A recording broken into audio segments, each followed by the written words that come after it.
في تطور لافت على مستوى العلاقات الإقليمية، برزت مواقف رسمية من جانب مصر تؤكد دعمها للوحدة الترابية للمغرب، بما في ذلك قضية الصحراء المغربية، وهو ما يعكس تحولاً ملحوظاً في طبيعة التوازنات الدبلوماسية داخل المنطقة العربية وشمال إفريقيا.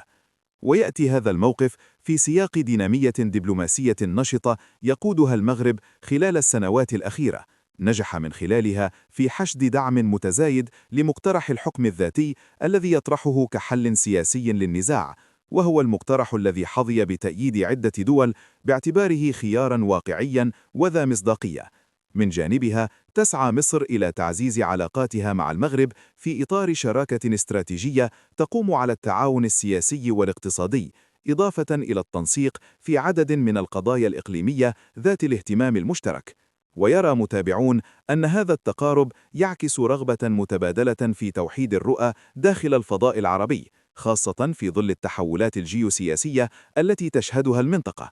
كما أن هذا التطور قد تكون له انعكاسات على مستوى التوازنات الإقليمية، خصوصاً في ظل التوتر القائم بين المغرب والجزائر حول ملف الصحراء، غير أن مراقبين يؤكدون أن أي مواقف جديدة تبقى في إطار السيادة الدبلوماسية لكل دولة، مع التأكيد على أهمية الحلول السلمية والحوار تحت مظلة الأمم المتحدة.